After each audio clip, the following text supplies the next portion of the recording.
66 करोड़ साल पहले डायनासोर का सबसे बुरा दिन आया था।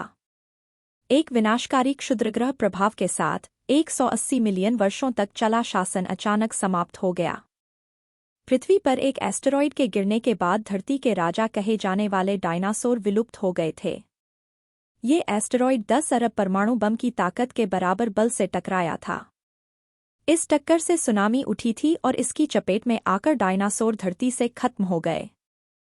दोस्तों, स्वागत है आपका अनोखी कहानियां के इस नए वीडियो में। आज हम जानेंगे कि विशालकाय डायनासोर धरती से खत्म हो गए, लेकिन पक्षी कैसे बचे रह गए, इसका क्या कारण था। तो लिए शुरू करते हैं वीडियो।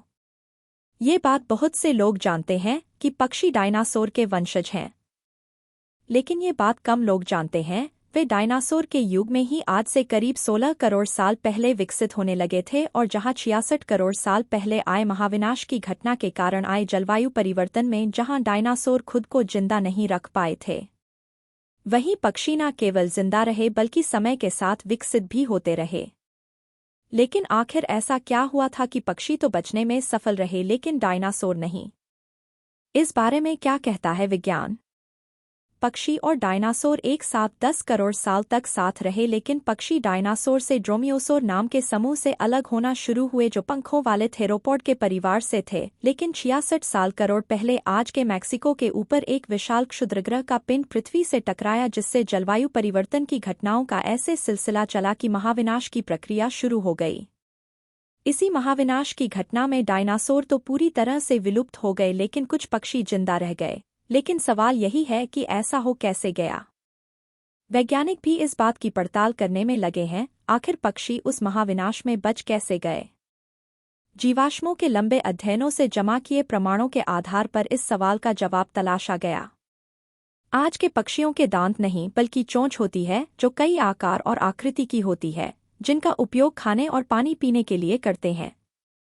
लेकिन डायनासोर के समय के कुछ पक्षियों के दांत हुआ करते थे, जबकि कुछ के दांत नहीं होते थे।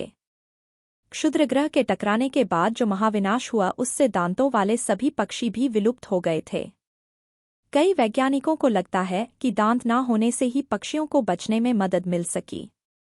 बिना दांत के पक्षी का जीवाश्म दर्शाता है कि वे पौधों पर आधारित ज्यादा भोजन कर सके, जिसमें फल और बीज शामिल थे। इसका मतलब यही हुआ कि वे दूसरे जानवरों की खाने पर ज्यादा निर्भर नहीं थे, जैसा कि दांत वाले पक्षियों के साथ था। वैज्ञानिकों को लगता है कि खुराक का यह अंतर ही क्षुद्रग्रह के टकराव के बाद फायदेमंद साबित हुआ।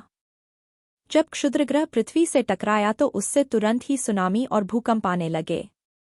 बहुत ज्यादा गर्मी से जंगलों में आग लग गई और महीनों तक हवा में धूल चारों तरफ फैल गई, जिससे सूर्य की रोशनी पेड़ों को नहीं मिली।